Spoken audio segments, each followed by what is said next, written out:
Ryan, I think we're live. Go, go, go. Oh, are we live? Hang on. All right. We'll start talking when we know we've got some people watching. I see the chat's already kind of going and stuff, so that's pretty cool. I don't think anybody's going to watch this crap. Well, I mean, like, Jake, Craig, and Abby aren't here, so it's going to be hard to say if people are even going to watch tonight. So hopefully this is going. But this is the bootleg edition of Toy Anxiety. So I'm hoping everyone who is watching, I hope they are going to enjoy it, because it's going to be a wild ride tonight. Abigail is already in the chat. Oh, it's going to be a night. Awesome. Welcome, everybody, to Toy Anxiety on Yes Have Some. I am your host tonight, Ryan Doell, all the way from Vancouver, Canada, stuck behind the border. No fun for me. But that's okay, because we're having our own fun tonight. Yeah. We had our own fun on Geek Dad Life on Sunday. We even had a little bit today. And he's even here with us right now. He's below me. We got Jay from Geek Dad Life. What's going on? Hello. I just want to make sure I put drink high C, because some people make posts with 17 high C ecto coolers. Me, I still got my old stuff from 2016, but whatever. Well, that stuff's not going for $500 on eBay right now. No, it's not. I got the wrong high C. It's kind of frustrating, but it's fine. I'm not jealous or anything. No one wants Answer the High C. They want High C Afterlife. That's what people want today. There's no Slimer on this can. It's worthless. Forget it. And then next to you, we have Jake Stevens. Wow, Steve, that's a bold name. That's a bold name. He's all the way down right below me, by 2 hours. Oh, Jake Stevens from Forlom to Zuckus. How are you, sir? I'm doing just fine. I'm excited to be here. I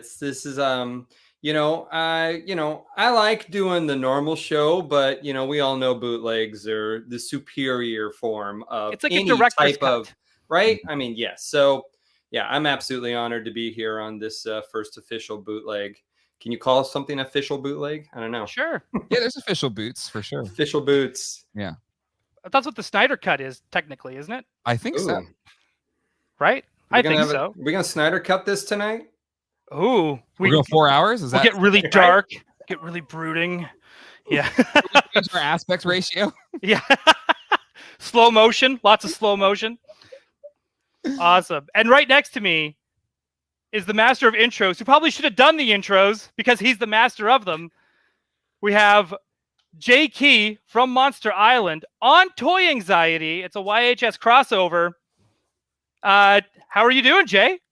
I love it. No, and you can't have intros because then we wouldn't be bootleg. Mm-hmm. So I'm used to podcasting and talking and sitting next to the great tattooed titan of Tokusatsu, but tonight I get to sit next to somebody that he's bigger than YHS. He's bigger than Toy Anxiety. I mean, he truly is shifting the paradigm and shifting the foundation of toy collecting as we know it. And that, of course, is the kingpin of Canadian collectors, Mr. Ryan Doell. I am honored to be here as well as with other Jay and other Jake. We're going to rock and roll tonight. It's going to be amazing. And we're going to talk a little Kaiju. Hey, you won't even know that Jake's gone. Yeah. See, that is amazing. I don't know if I would say I'm bigger than all of that, but man, those are big strong words, man. But man, let's get right into it. First off, if you're wondering where our regular hosts are, they're recovering. So we've got Craig and Abby and Jacob. They spent the weekend in New York. They had a big YHS party on Sunday. They did the red carpet last night. They got to watch the movie with the cast of Ghostbusters Afterlife. They had the best weekend ever. If you're butthurt about that, get over it. They've earned it. They have earned it more than anyone else I know. They worked hard for those spots. And they're great representations of the fan community. I'm so overly happy and proud of them. I'm proud of John Yerkeba, Part 4, for also getting to be part of that. He busted his balls. He, all year, man, he was doing the hustle with all that artwork, getting to be part of the book. He was doing part of FanFest. He was all part of that. I'm so stoked for him. And I'm going to give a shout out to AJ Quick as well. You know, I mean, he's a main fixture of the Ghostbusters fan community with GB fans. And that's dating way back. And, you know, he's earned that spot as well. They had great spot in that little pig pen, I like to call it, where they kind of kept them all and nice and neat and tidy. And yeah, it was great. The photos are great. I hope they have more photos. I hope more videos show up. I hope everyone had a blast at the YHS party as well in New York at the Barcade. I'm really excited and stoked for all of you. And I love you guys. And I'm so super proud of you. So I just want to like So sweet. Throw that out there. That's the nicest thing they'll ever get from me. Yeah, that's like, yeah, it's kind of, it's definitely the bootleg, because that's definitely not, you know, the normal Ryan approach. But it's so true. Like, super happy for anybody that's experienced something like that, and I cannot wait to hear from them about it. Yeah, I'm waiting for the cut to commercial where Ryan gets up and goes, "Oh, son of a bitch!" and starts smashing stuff. Right? No, I think we get enough of that on our own feeds. Like if you're part of the Ghostbusters fan community and you go on Facebook or whatever, it's just like, why not me? Right? It's like overnight, like the moon went to like full Mosen and everyone became Peter Mosen for a day. And like that's what it looked like. It was just like, I earned this. It's just like, you built a pack. No one gives a shit, man. Do a podcast for 5 years, for every day, for like, you know, every week for 5 years. Mm-hmm. Yeah. Then come talk to me about what you've earned, right? Like, come on, you guys, give me a break. Oh yeah. But it's the lovely internet circles where, you know, like anytime Hasbro, you know, puts something our way and it's like, well, how do I get one of those? And I'm like, well, you know, I'd love to see your podcast or your website or your YouTube show or something. Well, it's just not fair. Do you have any of those? I'd love to see your spreadsheets on R2 units. Right? It is interesting. There's a level of entitlement just because I'm a fan of a franchise that sometimes isn't fully appreciated. And I mean, like, you know what? I'm stoked. I'm lucky in my own sense too. Like, I got to see the movie last night as well. Yeah, it looked like you all had fun too. Yeah. Right. And what makes it like, it's hard to like just not Craig, be like, happy. Filmed it in the theater for you, and you watched it on. No, FaceTime? Get this. They made us check our phones. We had to co-check our phones. Oh, really? Oh, okay. Interesting. They made it. They had us do it. They were like, nope, you got to put it in a bag, and away you go. And that was that. And so if you lose a phone, I'd worry about like phone loss in that situation. Like, yeah, I'll risk it for Afterlife. Yeah. I'll risk it for Ghostbusters. Have you ever been to one of those events where they actually put it in the bag that's actually a dampener that actually blocks out the signal? Ooh, yeah. Oh, no. Yeah. So it wasn't one of those. It was just in a paisley bag or something. Yeah. Erases all your pictures and right? To talk about kind of set it on this magnet while we watch this film. the sour grapes of it, I think we should all be any fan that gets to experience something special like that. We should lift that up because it's absolutely like it's something that's really cool. And I get the idea of like, oh, why is it not me? But like, just support your fellow fan. And like, if somebody gets a chance to do it, like, hell yeah, that's amazing. Yeah. There's nothing wrong with living through someone else's eyes for a moment. Yeah. And getting to appreciate it. And if you put in the hard work, you'll have your own moments too. Like, just, you know, it's going to be okay. Yeah. It's going to be okay, folks. And we got a. Oh, look at that. We get a super. Oh. This just proves. Oh. This is from Robbie Rob. This just proves Ryan's internet isn't the problem on every episode of Toy Anxiety. Yeah, maybe we aren't the bootleg version. Right? Yeah. Hey, at least we have a show this week. Come on now. Yeah. Hey man, I made sure of it. I wanted to make sure that they had a rest, that they could come back and enjoy something. Because technically, this is still kind of like they can kind of watch this and reap these rewards by going like, hey, we helped build this, right? So it's just, I know it's more pandering to the bosses, but I mean, you know. I don't know. I'm super proud of them. I can't be any more proud of my friends as I am after this weekend. It's I did want to ask you though, were you more jealous of that awesome 6-player X-Men arcade that was at the party? Because it was gratuitous the amount of scenes that was in their shots. That was the one thing I thought might have gotten you. Yeah. I haven't seen the full 6-player game. It's got to be I can't 20 remember years. last time I've seen one. Yeah, it's got to be 20 years. And toys, please. We're getting there. This is the bootleg edition. Come on. What about our feelings? Right? But yeah, the X-Men arcade game, I love that game so much. I used to be able to like finish it in $5, but I remember the first time it took me to finish it, it was like $10 and $90, which is Who's your character? Who's your character? Nightcrawler. Me too. Nightcrawler. Were we all Nightcrawlers? No, Iceman. Oh, Iceman. Okay. Iceman's not in the game. Yeah, is that even? Iceman. That's not in that one. Are you Is it? thinking Yeah. Colossus? Iceman isn't? Hold on. What game is he in? Well, Jake's a fake fan. So we're just gonna. Iceman is. All right. Well, Jake, there's only one way you can recover from this. All right. Show us what you picked up this week. Ooh, Oh, geez, Louise, you guys! I had a birthday last week, and so that was kind of fun. And yeah, so we had a birthday, and not only that is I helped host a toy show that was actually in an old Toys R Us building last weekend, and so we put it on. My buddy runs the Washington State Toy Show. It's also connected to Washington State SummerCon. So anyone in the Pacific Northwest should know that show because it's fantastic. But yeah, we put on a toy show, and it was actually in my old Toys R Us, the one I actually worked in for 3.5 years while I was in college. And so I wore my uniform. My other buddy who I worked at Toys R Us with helped put on the show as well. And he had his kids walking around in Jeffrey because he bought the costume when the show closed. And so, yeah, it was a fantastic show. And not only because of the nostalgic piece of being in a Toys R Us once again and being in my Toys R Us, but the show was amazing. It was absolutely amazing. I mean, whether you wanted vintage graded Star Wars figures or you wanted the newest Black Series, you can find it there. And so I actually don't think I even bought any Star Wars. Added another... I got 2 more to go, and I'm done. I don't count the blank, though. I don't count the blank. You have to. Yeah, Oh, crap on that. I'm a school teacher. I'm not going to afford a blank anytime soon. Yeah. That's like my entire monthly budget for collecting. Look at, I've got into Shadow now. I don't even know why. I tried even watching the film recently, and I haven't even finished it yet. So, good one.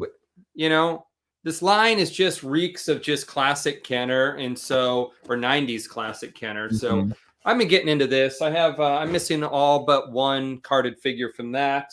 My buddy bought this for me for helping out with the show. It's the evac fighter from the Aliens line, complete. Very cool. Yeah. Let's see. What else came my way? Oh, look at this. 1982 collector case. Awesome. So pretty good condition. Do you have any file cards or anything in it? Still has stickers. But I mean, $10, and it's Dude, you know you can put in there tight. those What? new O-rings. Yeah, man. If it backs. If it backs. Yeah. Right. Well, we're on the slow boat right there for backing. Got it, class. Hey, there he is. Oh wow. Oh man. Mine's got speak and spell still. I'm ET-less. This is not good. For $1. Can't For beat it. $1? For Dang. $1. Bye. That's a good buy. I got a Steppenwolf here. And his thing is still complete. Superpowers. Ooh. Yeah, send that to me. Ryan is you're gonna want these. Look at these. Toy Biz Mailaways still in the bag. Got them for $6 a piece. Nice. But I'm gonna break your heart here on this one, Ryan. Don't you So dare. at the end of the show, I collapsed a bunch of tables, and I threw these in my pocket because they were in my jacket. And it was raining like cats and dogs, and I had to go out to get some carts. Wait, so you stole some figures? No, but I threw these in my pocket, and Shadowcat's head broke off. Still in the package. Dude. I know. So I got a little repair action when I get around to opening that bad girl. Oh, hey, look for at how shame. long have I wanted one of these? I threw away so many of these back is in that the the trash day. can from Muscle Men? There you go, trash can from Muscles. It doesn't Where's have the label John? We on can it. test him on that one. It doesn't have the label on it, but man, I threw away so many and I regret it now. What else? Converters. I'm into GoBots. Nice. Okay. Oh, here you go. Who can name this bad boy? That's Chuck Norris. There you from go. Karate Commandos. Sumo, complete sumo from Karate Commandos. They threw in these two guys too.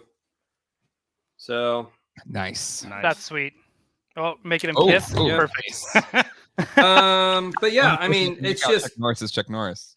right. It was toys for days. I can't even think of what else I got. I got a bunch of Fry guys too. I picked up. So Oh, it that's was it was a really good show. So I was really happy.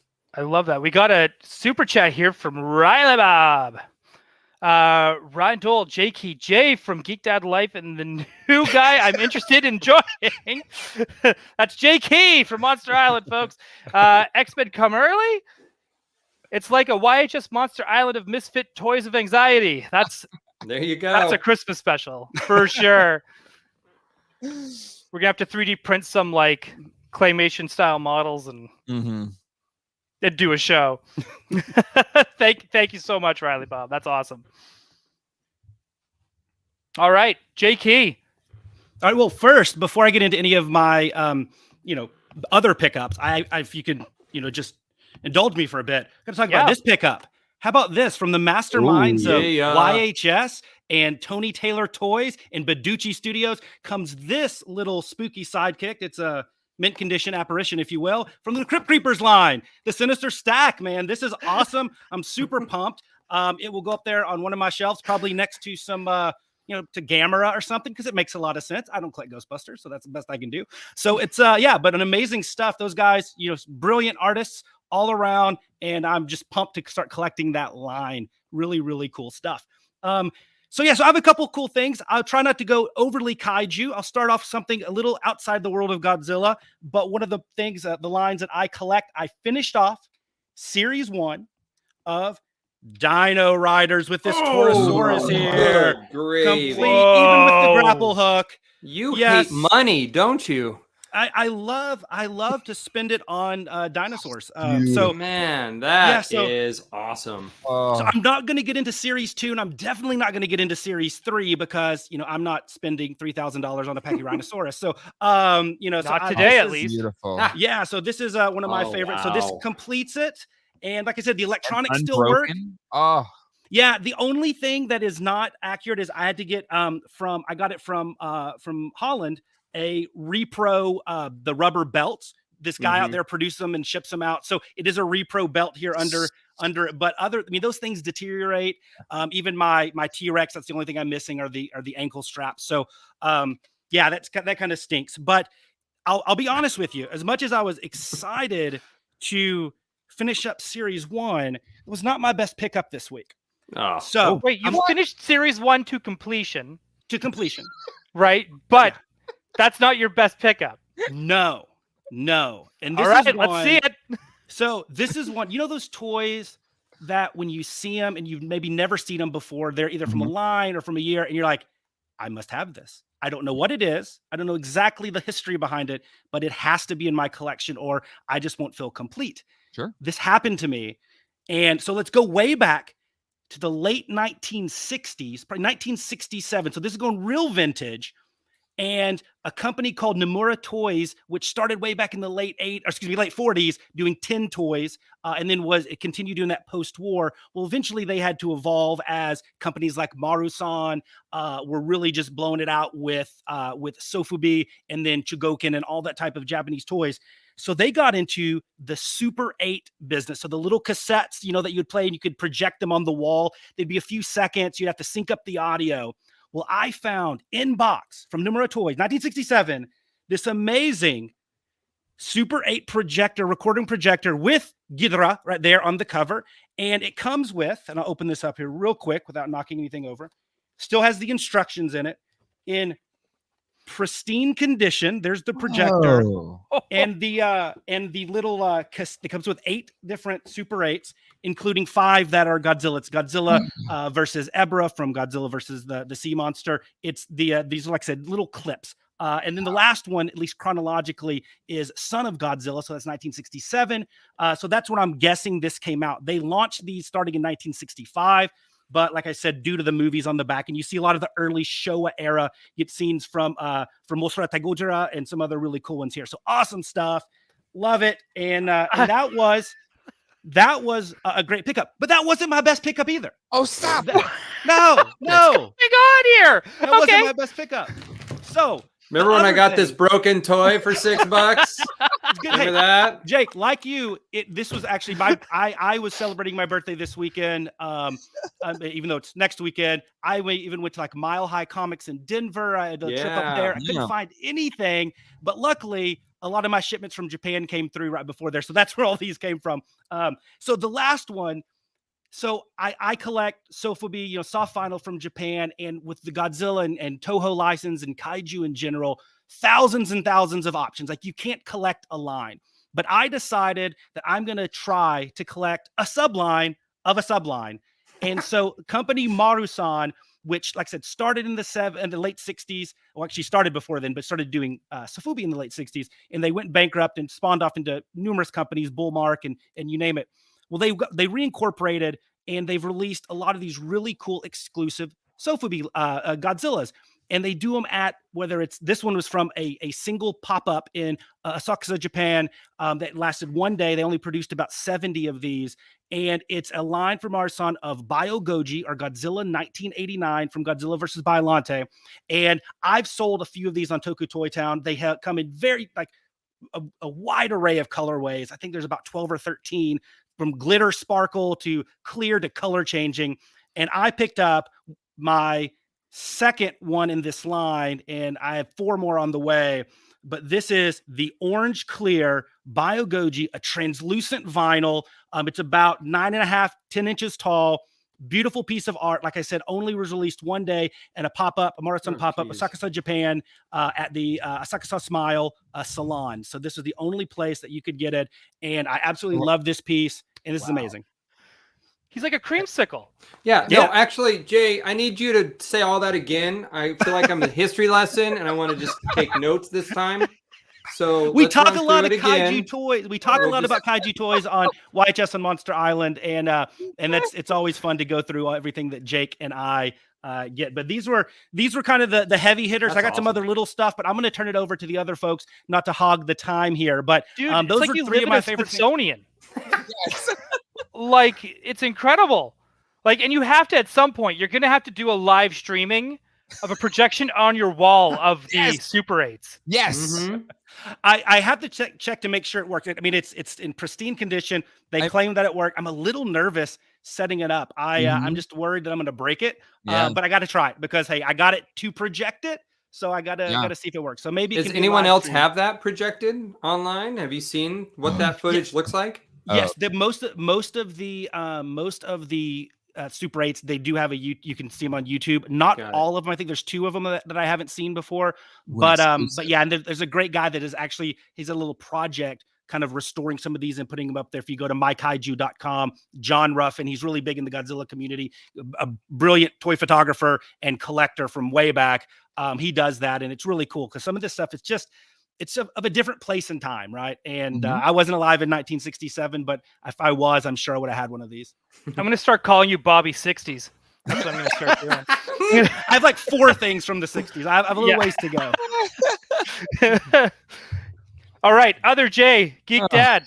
We had a little bit of a preview. I had a bit of a spoiler on Sunday. Yeah, I was trying to find things that I didn't already show on my Toy Geek show on Sunday. But so you got some amazing things there. I got a P-Man. It's the new animated series that's on Netflix. Not the one that Kevin Smith did, the other one. And it's this translucent yellow, but it was kind of an unfortunate color, I feel like, to cast him in, because he's like a cough drop. Yeah, cough drop or dehydrated. Yeah, that's a night after partying, He-Man. Yeah, that's dehydrated He-Man. So him, and then I guess if we're going on the kaiju route, I ordered this and it came in today. Hey, very cool. Shogun, Godzilla. And yeah, I think most of the other stuff I put away, but I'll just do it again because it's so freaking cool. This giant Alf coloring book. Hey, Very cool. That's that amazing. is too funny. You know what? My love from Chuck Norris figures comes from the fact that I've only been in the hospital once in my life, and it was when I was a kid and I got pneumonia and I got dehydrated. Wow, this is all on theme right here. Yeah, this is all circular right here. Was it in the 60s? Right, no, not that old. But I got one of those giant coloring books from that company of the Karate Commandos. What? Really? And that is how I know Chuck Norris. I never watched the show, but I remember having that and using it when I was in the hospital trying to color with an IV and real like complicated. I don't know. This is like, yeah, I don't know if this is like good for because I got my tonsils. I remember that, but like, this is too big. This is too big of a coloring book for right. No, it's ginormous. I've never seen one of these or this big before. Are you an Alf collector? No, but my buddy who I do Toy Geeks with, John, big Alf collector, has and he doesn't have this, so I found it and I had to buy it. Not a toy. Yeah, Jacob Walsh says not a toy. Well, somebody's got to rep the Abby demographic, right? That's right. I agree. Anyway, here you go. And then here's one for Abby. I got a calendar.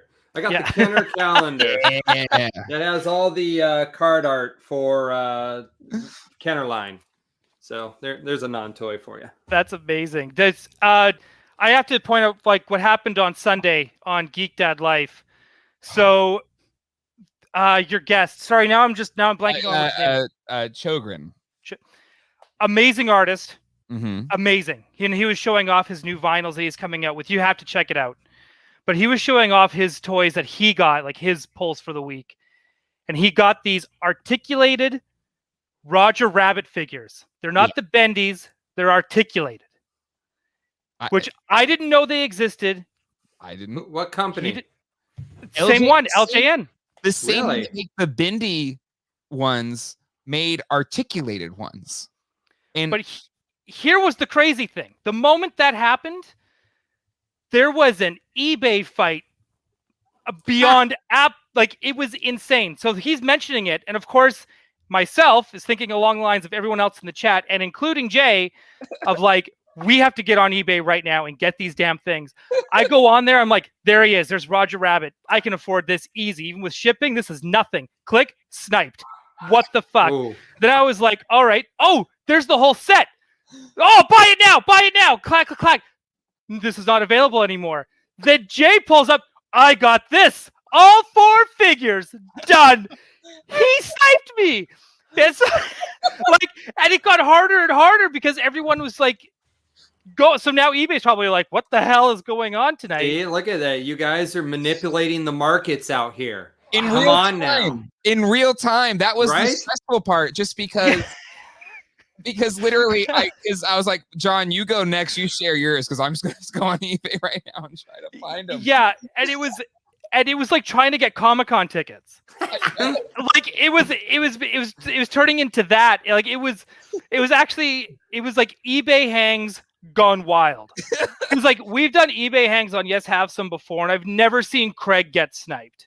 and I've never seen like Craig have to try to like get like hey John, tell me about your week. Right? And he's like telling his co-host like start talking, and so while he's talking, he's just going online and he's buying. Like it was a gong show, but it was such a fun gong show. It actually kind of got me like ramped up because I was like, I don't get like this over eBay, and all of a sudden it was like the moon was full. And the thing is, I was fine, but then people started posting in chat. You said you got sniped, and then the toy anxiety built up inside me. Because usually I try to be professional and be focused on the live stream, but in that moment I caved. And I was like, nope, F it, John. I'm gonna half listen to you while I look up on eBay to try and find these figures. Oh, that's a set of 4 for $62.99. Yep. Because I was like, that's nothing. I was like, what? That's less than $20 a pop. I'm gonna grab those right now. Right? I was like, even after shipping, it was still less than $25 a pop. Mm-hmm. To go to like, which is like a rare treat. Yeah. So it was like crushed. I was like, someone in the chat is going to die tonight. then it turned out to be you, and I was like, I can't be mad anymore. Like, like it's funny, but it was like I was more butthurt over that than anyone going to New York. Like how, like, oh my god, that's too funny. That is the power of doing a live YouTube show. I was doing a podcast last week and with Galaxy of Toys, and the conversation came up about the coins that came with the 30th anniversary Star Wars figures. Huge coin line that came out with that line. But Indiana Jones was dropping at the same time, and they did a San Diego Comic-Con exclusive G.I. Joe coin that kind of mimicked all the other coins for the Star Wars set. And I just hadn't got around to it. And we talked about it online, and I jumped on eBay while we were podcasting, obviously not live, and there was only one available on eBay for $8. So it arrived 2 days ago, but that is the difference between a YouTube and a podcast that's produced later, that you have a little better advantage. You have time. Yeah. Yes. It's like the second he showed it, I was like, I so regret this being a live stream because I don't want to. I need these. Dude, like, because even the car everything looked like it was one of those moments where you're like, that's an LJN. Yeah. Yeah. And because like the second he said, like, oh yeah, the bendy figures. Ugh, yeah, they're gross. Same here. I did the same. Flexies, right? Flexums, Flexies. And then he said, no, they didn't articulate too. I was like, shut your mouth. No. Yeah, the animates. The animates line. Yeah. As opposed to the flex. The flexies. Yeah, it is flexies. But the flexies, you can get more characters. There are Jessica Rabbit's on there. There's Jessica Rabbit and Baby Herman's in the flexies. So what I'm thinking of doing is getting the Baby Herman because he looks pretty good. I feel like he could sit in with the other animates, and then maybe the Jessica Rabbit. I'm like, it's so exciting. So I'm playing a new display. Right? I'm just like, it is. I know. I'm sorry. I'm rubbing salt in the wound here. No. It's cool. It's cool. Of the display and everything. I'm just it's like going back to 1988 and just kind of being meh about the bendy figures. Like I could have had articulated Roger Rabbit figures. I liked it. And it's funny because like, to me, the better figures were the Applause PVC figures. Yeah. I just picked up a couple of those this past weekend. I know, I saw them in your thing. I was like, that's son of a bitch. Because like, it's kind of funny how it was like actually it's when Jake Stevens, when he posted it on his thing of like when he showed me his haul, and I was like, oh, I remember those. And I lost my Roger, and I think I had a hole in the bag at one point, and it's just like, it fell out and it was gone, forever. And I was just like, okay. And then when I saw it, I got reminded of it, and it was one of these things where I was like, oh, I should do this. And then your show came up, and I was like, the universe is telling me I need everything Roger Rabbit today. And then it was funny, like even when I was looking them up again last night, like when I got home, and I was like, oh, maybe I should just look again. And then the sideshow Jessica Rabbit showed up. Oh. And I forgot that existed. And that someone was like, yeah, $6,000. And I'm like, yeah, I'm good. Yeah, right. That's also funny enough. That's also the price of the new Hi-C Ecto cooler on eBay right now. That is correct. Well, that was 600 bids on it. Right. That was a line that you just discovered. You guys both discovered in tandem this week. The toy show, I discovered a line I never knew of. Tell me if I'm just in the minority. I didn't know. But I discovered Monster Force by Playmates. Are you guys familiar with this line? Sorry, which Monster Force. It's a Universal Monsters line where they made kind of the superhero. They made the monsters into a kind of a superhero team, and they're done in Playmates like Turtles, the whole era. Look it up, Monster Force. It was the first time that I had discovered this line. You get the whole set right now on Mercai for $150. There you go.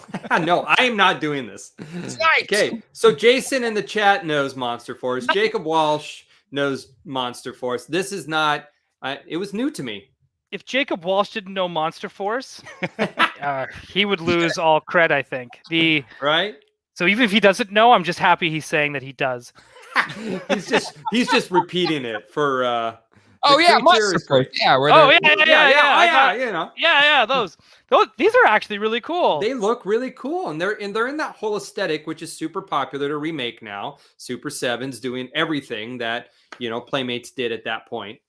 So yeah, that might be a line I might pursue down the road because it just looks very, very cool, and I love the whole Playmates vibe, man. I just can't get over it. I just adore them. Well, so guess what? You're not the only one because someone else has been collecting Playmates figures. Yeah. Jay, that was a segue into your to your TNG. So I found a lot of Star Trek's Playmates, and I've been trying to get back into it. And so did you collect originally, or are you new to the line? So I was a big TNG fan as a kid because I had an old school TV that had wire hang. I made a wire hanger. Yeah. So TNG is one of the few shows that could get regularly, and so yeah, I collected that line, but I lost most of them. And they're so cheap that I was like, I'm not going to get into this unless I can find them for a nickel a piece. 2 for $5 at the toy show I was just at. Really? Yeah, right. So for $5 carded 2 for $5. It's a great line because it's just dirt cheap, carded dirt cheap. And so I found a big box of them and I bought that, and then I bought a couple more this weekend. But I made a display of it. Did you bought them loose then, huh? So you have to go through the unbelievable task of trying to put multicolored accessories together with every figure. You're right, and that's where I'm just like, I don't care. Again, they're like literally the cheapest. I just want these characters, and I love these characters. I'm just gonna put them up there and not stress about. It's like the one line is like, whatever. I'm just gonna throw it. I collected from the beginning of that line all the way up just past First Contact because they changed the scale at First Contact, and that was the second heartbreak of that line. The first heartbreak is when they made the 1701, which is a small convention exclusive in the South. And this is before we were all living on eBay and having the internet to help.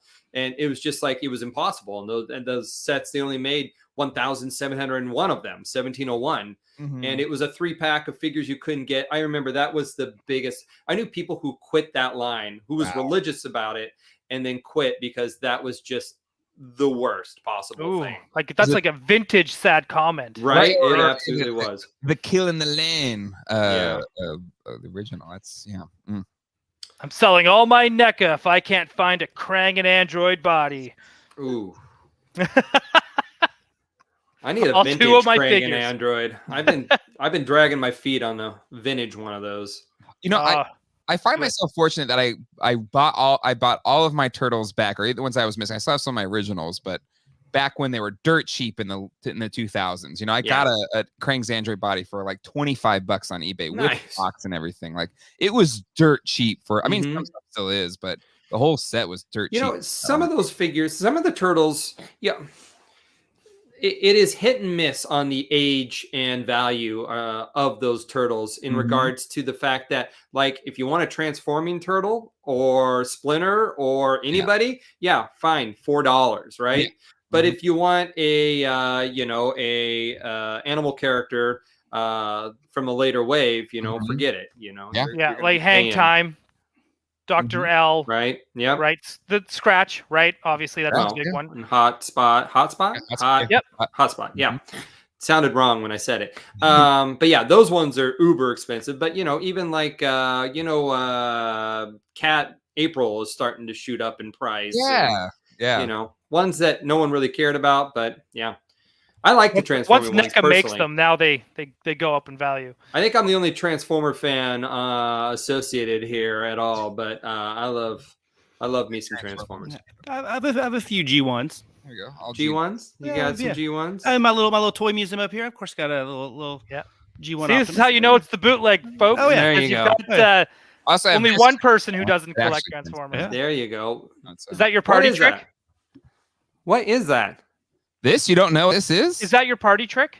This is my party trick. This is my $750. Oh, that's the case for the Optimus. Yes. Yeah, you can't display him because you'll fall over. So when you're not using him, he just sits in a styrofoam case. So I haven't seen the case, but a vendor at the toy show this weekend did buy it and let people Optimus convert. Optimus roll out. He played with it. It's amazing. It's amazing, like when you do it, but again, it's just when you're not. It's kind of like the tree falls in the woods and nobody does it. I don't know. I'm gonna sell it probably. I don't know. It's so because I can't display it. I like displaying my toys, and if you can't display it, then what's the point? Good call. Remember the R2D2 that they had that did the same voice command here? It was the large one. You can display it. Like you can get it and be fine.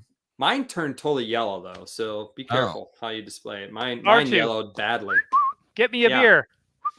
R2, do you remember Darth Vader? Yeah, would scream and spin in circles. Like it's like a cat that doesn't want to be picked up. Let me see if I can just do it. It's absurd. Hold on, I'm pulling it out. Let's see this piece. Okay, hang on. While you take that out, I'm going to show the one thing I got because I'm starting a new collection. I'm pulling a Craig almost. But speaking of Alf, oh, it's the Happy Meal or Burger King. No, so this is the action figure line that came out. And they all came with a vehicle. That is an action figure line, huh? Well, it's like an in-action figure. Maybe. I mean, that is a Burger King toy. Come on now. What are you trying to do? It is not. I actually looked them up on eBay and they actually all come carded. Wow. From Burger Wendy's. King carded figures? They had Alf the cartoon had carded figures. Wendy's done carded figures before. Yeah. They did carded GoBots. They also did a carded I know they did carded figures. I remember seeing these in the stores when I was a kid. All right. They took them and they're like, we got things from Wendy's. Let's put them on the shelf.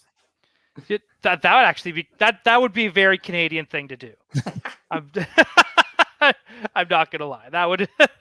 That's got Canada written all over it. But yeah, these ones came in the. I was looking them up. They came in carded, and they've got there was. I remember the Burger King ones because we had Burger King Elf stuff. There was a lot of fast food tie-ins with Alf. Mm-hmm. Alf had a lot of merch for being kind of a sitcom, just kind of an 80s sitcom. Yeah, and it's weird that there's fast food tie-ins when the main character eats cats. I don't know if that's an interesting play. All right, let's see this thing. The Optimus is a little limp right now. He's got to do something. When it turns off, it just flails about. Like, what am I supposed to do with this thing? Hang it off the shelf. Like, I can't even, like, if I just held it like this, it just doesn't.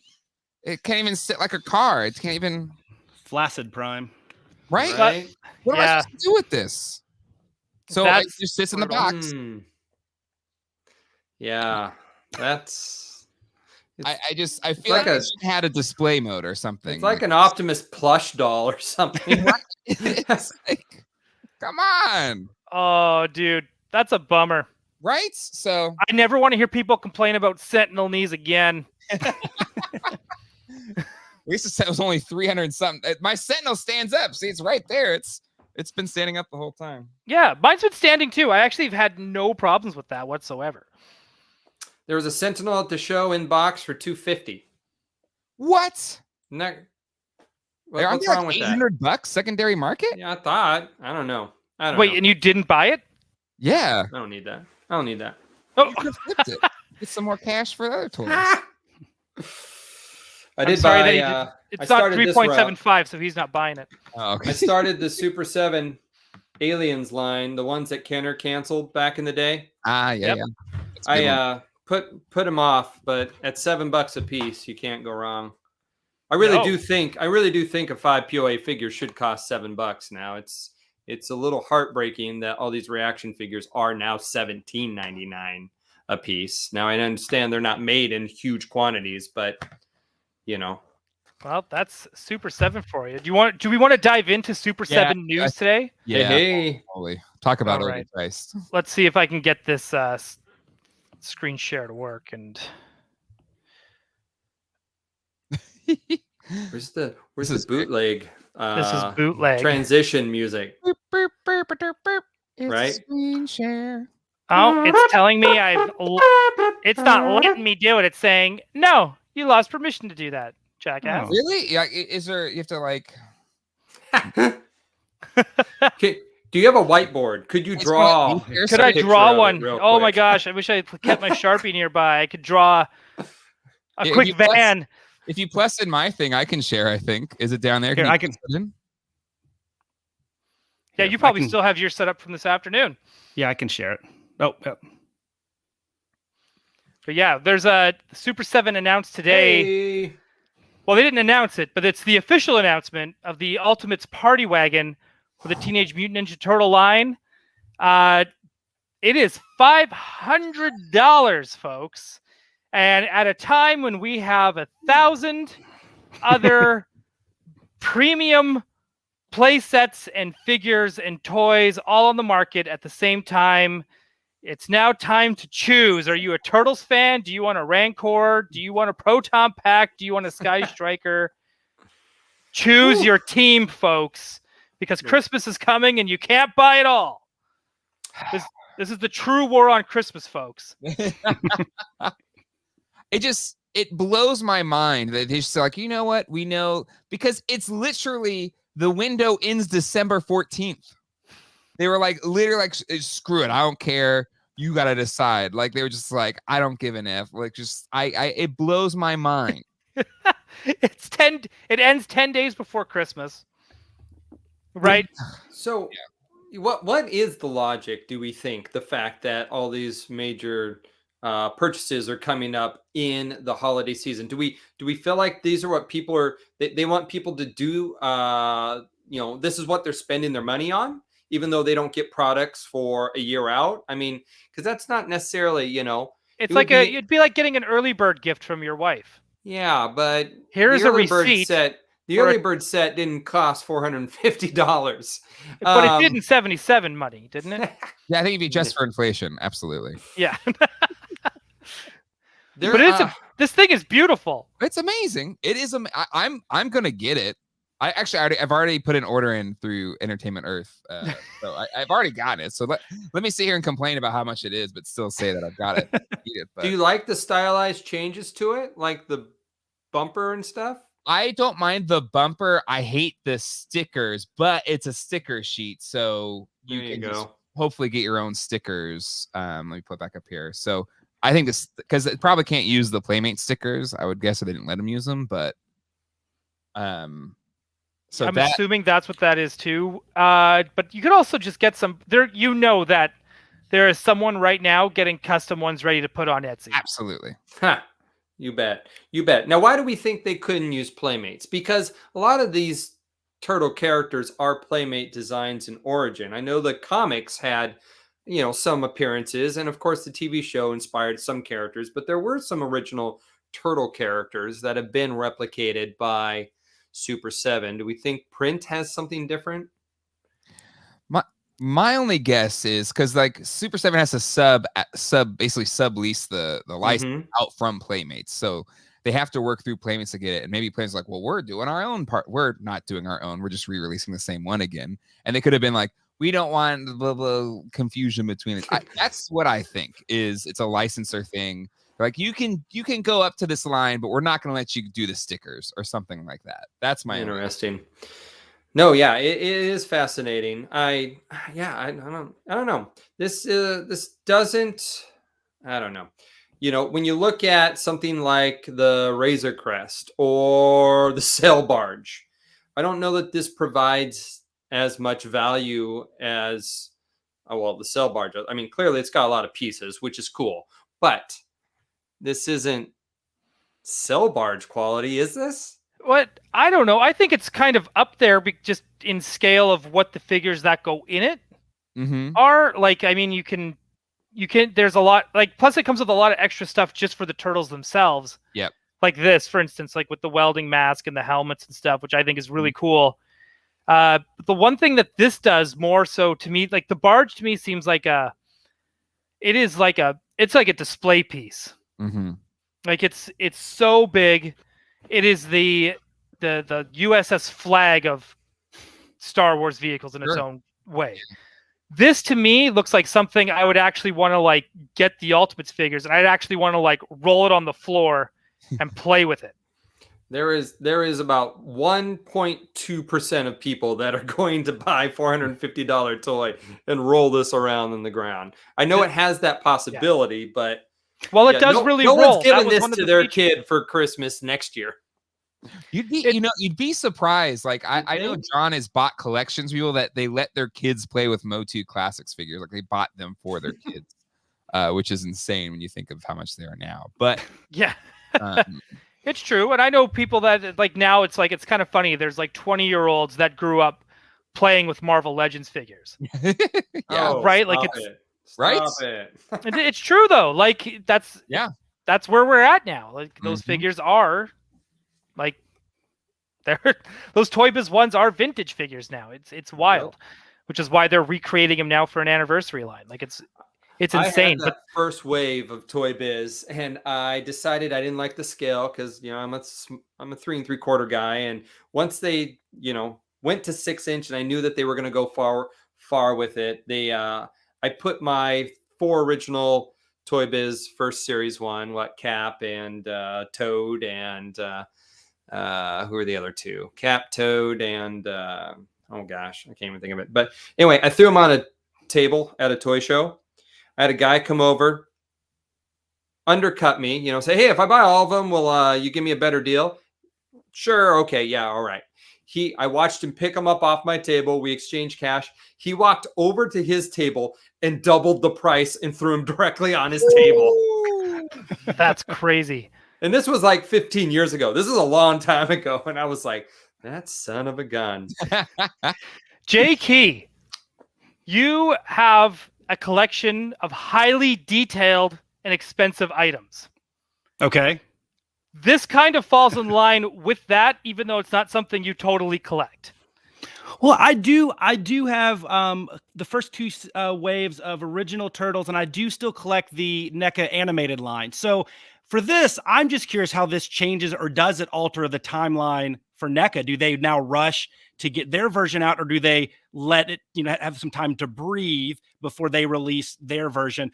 But yeah, I'm not a Super 7 TMNT collector, and I have issues already with stuff that they're doing with Godzilla, but that's for a different podcast. YHS on Monster Island every 2 weeks with myself and Jacob Walsh, the Tattoo Titan of Tokusatsu. I think the price point is a little rich for this. I think I agree with Jake. I don't know if I would, at least the wow factor compared to like the Barge. I don't know. I don't think this delivers on that number. So I'm gonna wait till see what NECA does. And I don't see myself going down the Super 7 line. So this one didn't really appeal to me. Yeah. And speaking of Super 7, because speaking of NECA, because I always feel like they've been kind of hinting at it in interviews with Pixel Dan and stuff like that they want to do the wagon. But this one here, when I look at the interiors of this with the patchwork on the seats, the dashboard and all that kind of stuff, the windows, the plastic windows, it's so cool, but it really does have me go, okay, how is NECA going to outdo this? Because this is more lean towards the toy. NECA is going to do something that's lean towards the animated series. So it might have that platform you can put on top of an open rooftop. It's going to have that ejection seat. It's going to have Donatello's computer in it. Because NECA is not going to, I don't know, they're not going to spare no expense. I guess I keep quoting Jurassic Park this week. What is going on? But yeah, it's they are gonna. I just feel I am so curious because now this to me has me more curious on what the reply is going to be. Yeah. And is NECA going to now look at this and go hey, we can do a lower price point? Yeah. They would be stupid not to. It's they've left the door open, and NECA needs to pounce on it, right? Because what I love about the Super 7 NECA turtle lines is I think they are making each other better, right? Because they do the April announcement, and then they'll do Super 7's oh yeah, well wave 5 of TMNT, and they'll go back and forth. So to Jake Stevens, I think they've known for a while Super 7's going to do this, and NECA would be fools to not have, or at least be close to having something to counter this with. And to your point, if they come in $200 cheaper, $300 cheaper, they win that battle. Yep. Yeah, absolutely. Right. Christopher in the chat brings up a great point. He said, I wish I had my Thunder tank in hand before I was asked to pay this money. And that is a valid point. Absolutely. I mean, like to go back to the barge came out. It was amazing. The Razor Crest backed in 24 hours because people knew the quality that they were getting. Yeah. So I think there is some value to having these products in hand before you get the next one. It's foolish to me. The only thing I can guess is why they want it, because they want to have a good Q4. Probably the same reason why Hasbro did way too many HasLabs. They want to have a really strong Q4, and this is an easy way to get cash in hand without having to print anything. So I understand the business side of it, but I think Super 7 was foolish to put it literally the same time when all of these heavy hitter pre-order and plus Kickstarters and things that are hitting right now. When if they would have waited till February, waited till next year, they probably would have gotten more orders in. So clearly they wanted the money now instead of waiting. Yeah. Well, the other thing I noticed too, so I waited till after this was announced. I waited an hour, and then I went on to see if the HasLab Proton Pack went up, and it still went up another 100 buyers. Oh yeah. Well, that thing is on fire compared to the other two. The Proton Pack is, schooling them in regards to pre-sales. So they're laughing right now. Yeah, absolutely. So 85. So I've been tracking all of these. I've been doing daily counts. He's got graphs. Yeah, I make spreadsheets and graphs. It's kind of annoying, but I've been updating them once a week now. So when the Barge and the Razor Crest came out, I updated daily, but now that I got 3, I'm looking at just to paint a picture of, the dangers of running so many at one time and not treating them equally. The Rancor 2 days ago was at 5,106 backers. They announced the first tier. It dropped down to 5,096 backers. And now today, as of this show, it's only gained 2 backers in 48 hours. So I want to point something out here. I want to do a little bit of bragging. Yep. So when this was announced, we did predictions. I will always need to point out, Craig and I are always wrong. We're never right in predictions. However, this time, I have been right. So I said the stretch goals for the Rancor are going to be a Gormirian Guard, probably Ula, Malakili, the Rancor Keeper. And I said, I bet you the package will also be, the last stretch goal will be a backdrop with some bones. All right, now I am 2 for 4. And I actually can't believe I was right about the last one, because it's so ridiculous and so Hasbro Star Wars that I actually got it. And even the Gormirian Guard being like the Gormirian, it's just like, we're just going to pack it with a coin. Right? I'm a little put off that you're putting an R in there. Gamorrean. Right? But it's like but what was so funny was like, I think even Jay on Geek Dad, he was saying like how, they're hitting the panic button. And I was like, well, I don't think they've hit the panic button yet. But he was right. Today they hit the panic button. They announced there's going to be a Fan First Friday. I think they're very self-aware of how their Fan First start, because they were like, even on their post on Instagram, they went, yep, that's right. Fan First Friday. And I was like, you've got to be. I could hear Patrick say the freaking post, and I was kind of laughing, and they are going to announce the last 2 stretch goals, and they're going to show the Rancor all done up and painted and in person. So I don't know how they could sit and think in whatever boardroom they're in that a cardboard cutout and some bones is the tier that's going to really bring this thing across the finish line. Technically these aren't bones. These are droppings. These are literal shit. Because he eats his victims. He does eat them whole. You are correct. Digested and excremented bone structures that they're selling here. And the tragic thing is that one with the headpiece on, that's Ula. I know. That is Ula. What does Yakface say? No Ula, no Mula? Yeah. Ooh, yeah. Well, you got her. Just probably not how you wanted her. Yeah, I don't know what to expect. Like, I do know what to expect. I want to know what it's like to pass a tauntaun skull, though. Seriously, the horn made it through. Right. He's got that little tail. Yeah, I don't know what's going on there. Like, and again, Jake, I'm gonna always come back to you on this. He is Star Wars' kind of like first kaiju. You're the man on this stuff. Mm-hmm. I guarantee. I can already tell in the look in your eyes, you are not gonna back this. I am not. But admittedly, I didn't know about the whole feces thing. That's a great stretch goal. I mean, if Cookie Monster would have had some partially digested cookies, maybe that thing would have been bagged, right? There's still chocolate chips in these. I know, right? I'm not. I love me some Star Wars, not to y'all's level, but I'm not a collector. But everything that I've been hearing, just ancillary conversation and watching these wonderful shows like all of you guys host. I have nothing to really want me to jump in and start my Star Wars collection with a HasLab Rancor. That's totally fair. That is completely fair. Yeah. And this actually proves to me as well that they need to cancel Black Series. 6-inch does not sell. This is it.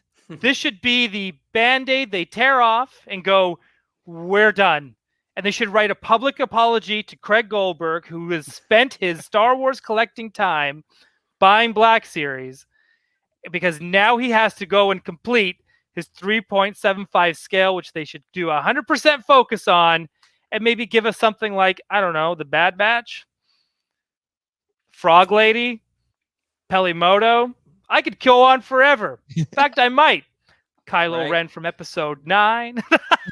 There are, of course. I have lots to say on the fact of the Black Series has replaced my beloved 3 3/4. But what I also think is interesting about this, while it makes sense putting in these bones because there were bones, Luke throws a bone at him and all these things, right? He throws a rock, doesn't he? He throws a rock. He throws a skull. No, yeah, you're right. It's a rock. It's a rock. It's a rock. It's a rock, but he jams his mouth with the bone. But it makes sense. Okay, I get it. But also, these have already been released in that like science set where you have to dig the skulls of different Star Wars characters out of like all those lines where you crack open all the different characters. Are these the same molds from those? And they're not the same molds because it is a different company. But I mean, this concept of having skulls,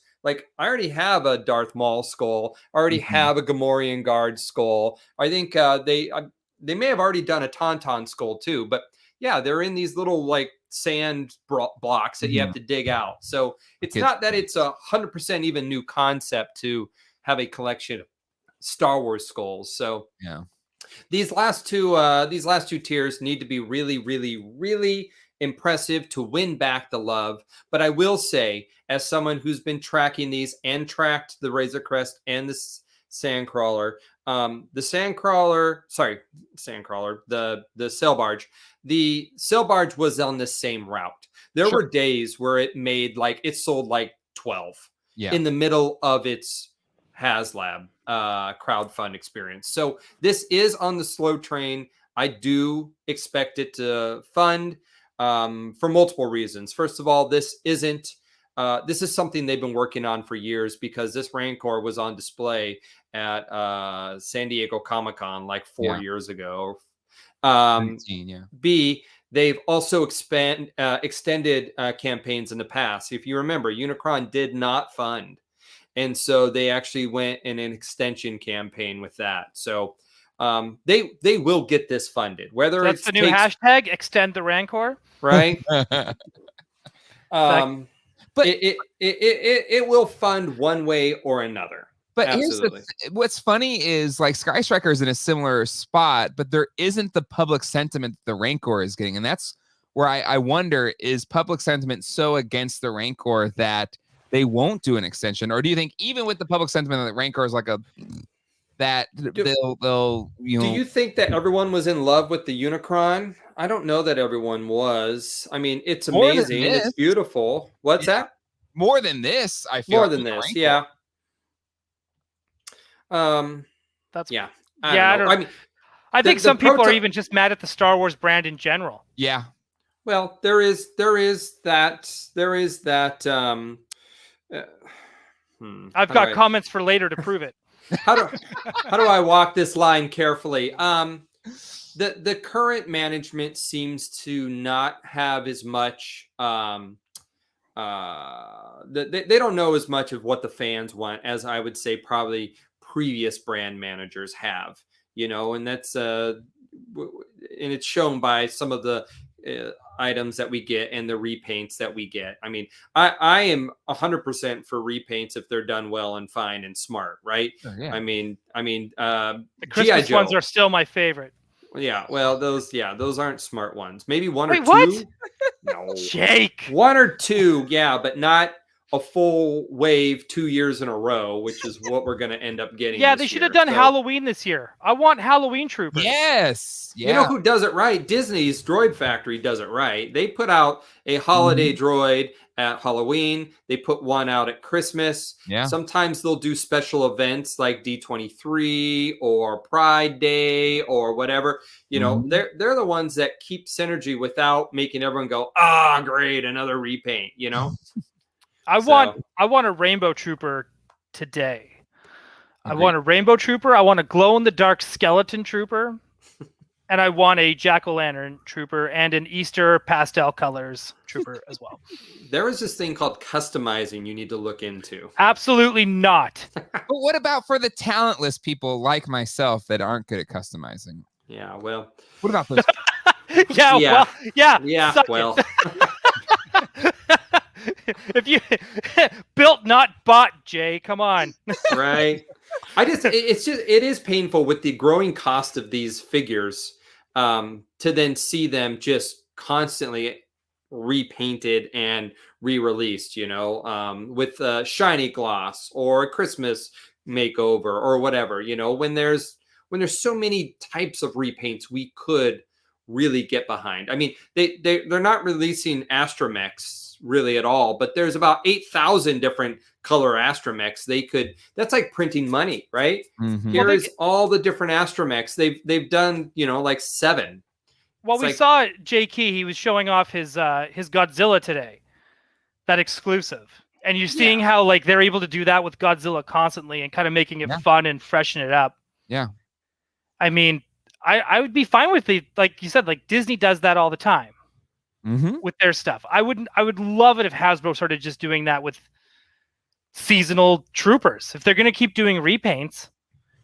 But I mean, but do we want the Hasbro line to become Funko? Because that's what you're telling me. You're telling me. I'm getting Funko more Pop figures I lines. want with Funko than I am with Hasbro. So I mean, That's maybe true. I do. And I don't know why that is. I don't know why Hot Toys can put out more figures faster from Mandalorian or Bad Batch than Hasbro can. There is definitely a disruption in the information chain getting to figures on the shelf, because Funko and Hot Toys and a bunch of other companies can get their product based on new media out to collectors and consumers way faster than Hasbro.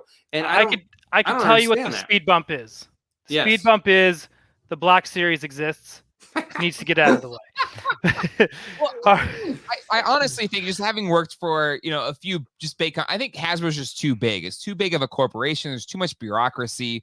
Versus Funko, which is probably still small and lean enough to be like, just screw it, we're gonna make these characters, and there's probably a lot of less red tape. Versus a Mattel or a Hasbro, which probably has a lot more hoops to jump through to get a figure to production. Versus maybe a smaller toy company that could just kind of do it. F it, we're gonna do it. I would probably agree with that. And you can see that in the packaging, right? Yeah. You can see that here. Case in point. Brand new. And again, I don't do 6-inch, but I do kid lines.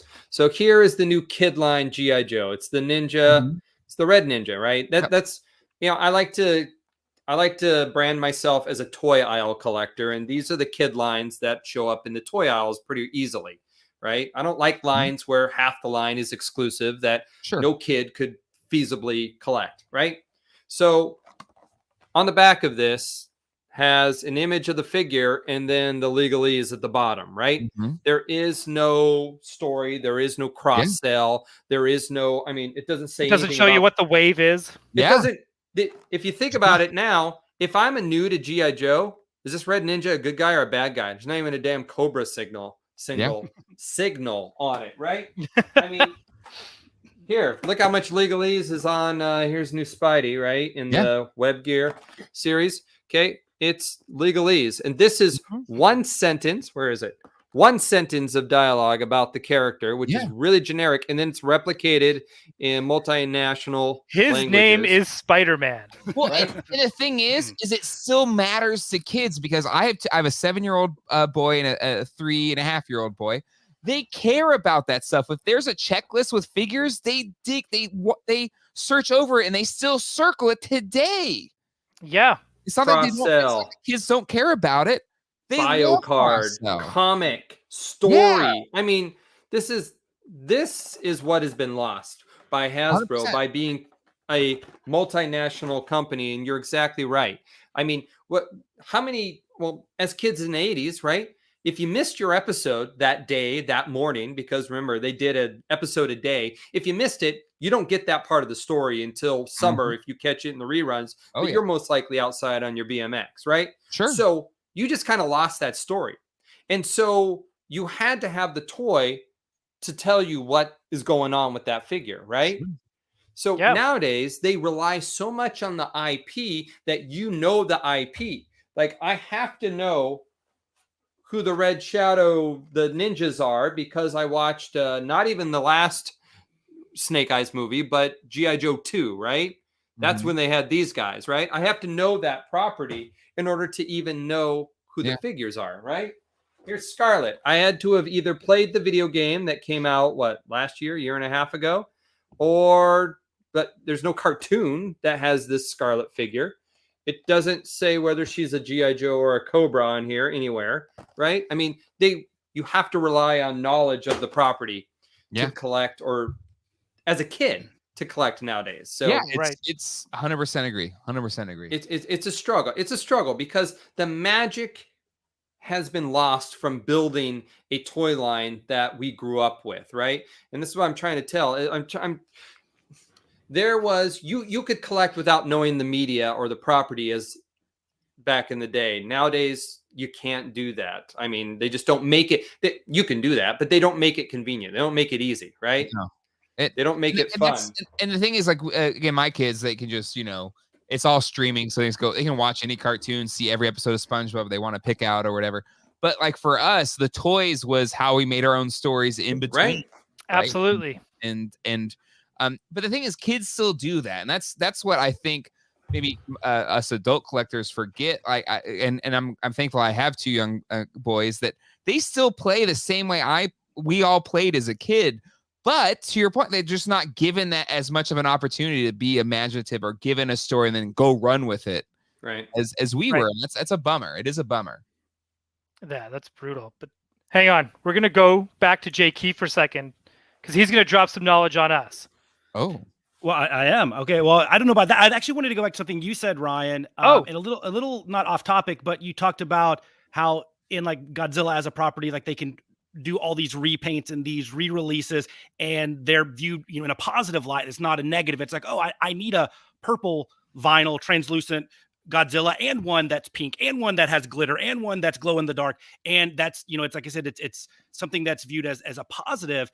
I do think we talk about that and why I think Kaiju specifically, but also broader tokusatsu. So your Kamen Riders, your Ultramans, your Super Sentai, why that works. They're able, which I don't think a lot of our American toy companies have been able to do, is position themselves not only as toys, but also as the designer toys. And that's a whole, I know we don't talk a ton about that in this, usually on YHS and in Toy Anxiety, but the designer vinyl market, and there is one in the US. It's a lot of indies and a lot of custom properties, but Kaiju's been doing that for a long time. And the people that collect Godzilla, just your typical Bandai, they look like they do on screen, which I would say would be a direct correlation to most of the toys that we see here in the States. They hate sofubi just as much as a lot of the American fans would. They don't like it. They say, why do I want a purple hetero when I can get one that looks like it is on screen? And it's a debate in there. So I do think Kaiju in general and Godzilla just happens to fall into that, where it's an acceptable medium within the designer toy industry. At some point, are we going to see Star Wars properties done in sofubi form and done in these wagons? Maybe, but I think Kaiju just has a 50-year head start on that, because they were created post-war, done specifically to not look like they are on screen, because they thought kids would be scared of them, and that's its heritage and its lineage. So I think it gets a little bit of a pass, and it's hard sometimes to have that direct correlation. But believe me, within the Kaiju collecting community, there are people that want to spend $500 on the most, suit accurate Godzilla, and a different person's going to spend $500 on, a cartoony, rounded edges, translucent pink Godzilla, and they're both going to be happy. And there's not as much crossover as you would think, which is just a little bit mind-boggling. So, long-winded way of saying, I don't know if our properties that we're talking about, the Star Wars and the Ninja Turtles and stuff, can cross that designer line right now, and it'll be interesting to see if they can, in the future. Well, it's funny because, like I said, the last episode from Sunday of Geek Dad Life, he was your guest there. He was showing off like vinyl designer toys on American properties, right? And he was doing those the Reitman collection. Yeah, he was showing off as well, and it was the aerosol Barbasol can. Amazing stuff. And I do think I would love to see designer turtle toys. And I'm not talking just about like the pretentious Mattel Creations stuff that we're getting. And I do call it a pretentious line. I have my clear Skeletor really right above me here. I have my clear Skeletor right above me. You're right. It's the Walgreens exclusive Skeletor is what I call it, because it's like the Sue Storm, right? That's clear. But it's but I think that's great that they bring in these artists to do this stuff for Mattel, like even when it's their Hot Wheels or their Barbies or whatever. And I think that's cool. And I do think there is room for that. And I would love to see Turtles drop in, Ghostbusters, Batman, Spider-Man. Spider-Man screams make vinyl artist toys to me anyways. I think all these characters do. I mean, Star Wars exactly right. Star Wars dabbles into it a little bit. And like you said, Ghostbusters were slowly starting to get there. And even I think there's a guy that's locally here. He makes custom companion figures for Ninja Turtles. That's amazing. Oh, so he made one that was like a little prawn guy that goes with Leatherhead. That's awesome. Very cool. Right? I'm going to find him and I'll drop him into therapy. I encourage everybody, there's a lot of designer vinyl toy shows across the country, to go check it out. And it's not just your Cause and your Bear Brick and your Kid Robots and stuff of the world. There's a lot of local indie artists that are doing, inspired by properties, but like I said, very, very small scale, but there's some really cool stuff. And Ryan, I hope you're right. I hope we live in a world in the future where all the major properties have that extension for those that kind of dig that aesthetic, because I think it'll be so cool. I would love that. I would totally, I know now, I know with Funko, I know sometimes they'll do like that clear, glittery, stylized Skeletor. I think they did one at Stay Puffed as well, or at least some company did. I can't remember, but now talking about it and thinking about it, there was like this Japanese style Stay Puffed, and he was blue and pink and glittery, and I remember it looking pretty badass. And I remember it being like, it was a higher end item. It wasn't just Secret. Was it Secret Base that does this? It's half skeleton, half. It's not just them. But that's coming out too, right? Because Craig was buying those Sesame Street Muppets. Sesame Street ones. Yeah. So the Secret Base Stay Puffs have launched in 2016, and they're still releasing them today. Stay tuned, everybody, for a very fun announcement from Toku Toy Town over the coming weeks on those items. But as I say that, no, there's some really cool stuff that Secret Base has done with the Ghostbusters line. They've also done They've done some stuff with some really cool Ronald McDonald stuff as well, and that same kind of aesthetic. We It's love amazing. that stuff. Yeah, and they actually had the Gremlins license for a bit, and they did one a Gizmo, but I don't. It's really hard to find. And they did one from the Subaraya Productions for Ultraman. They did. I forgot which one, if it was Kanagon or whoever it was. But anyway, I hope that that's where we go to, because it'll be amazing. Yeah, I really want. Now that you said that, it always makes me. I've always wanted toy anxiety Happy Meal boxes, where you kind of like you have a crossword puzzle, but you have to fit. It's all things that Jake hates, and you have to kind of like write it all in there, and it's just like. I collect Happy Meal boxes. I have a whole shelf of them over there. I freaking love the old school fold. The old school ones, the Batman ones, like they're just. They're so good, or even just the old placemats. Star Wars special editions are pretty great. They're hollow. Wasn't special editions Taco Bell though? Oh, you're right. My bad. Fast food's fast food. But they did have the Happy Meal type boxes where you could put the punch out the ships and stuff. Yeah, you're right. I was such a nerd, and I saved the remember the Doritos bags for Star Wars. Yeah, of course. I saved. Yep, because that was how you got your Mail Away Obi-Wan Spirit of Obi-Wan. Yep. I saved the bags, and I saved. There was a box of the smaller chips that had a little board game for Star Wars in it that I saved. If you're ever looking to get rid of those, Abigail Gardner will take those. Yes, 100%. Hey, speaking of designers, I have $100 million idea I need someone to do for me, and that is to make an advent calendar that is all for mini accessories to go with Hasbro action figures, right? Because tell me you couldn't come up with 24 different, like a Loth cat, a backpack, a Darth Maul Mandalorian helmet, and each day, the first day is the figure, and then the next 20 some days is the companion droids and the gear and the battle and the creatures and the womp rats and the how is that writes itself. And it does. I mean, Hasbro even has most of that made. They would have to tool very few pieces, but I know that there's a lot of great designers. I think we're going to steal that instead, and we're going to talk to Tony Taylor, and we're going to do a have some advent calendar of minifigs. I'll be in line. There you go, and I will throw money at that all day long. Absolutely. It'll be exclusive to tokutoytown.com. Yeah, that's right. Like Lego does it all the dang time. They Why do. isn't Hasbro doing that? I have every single Lego calendar. I actually got a duplicate for my birthday. I actually just returned it and bought some other figures with it. Didn't NECA do one last year of Gremlins? Like, was there not a 2020 Gremlins advent calendar where you got little mogwais and eggs and different Gremlins? That would be cool. I swear that was a thing, and I was making that up. They call eggs? Is that right? Is that proper? Well, I don't know whenever they pop out of their back terminology.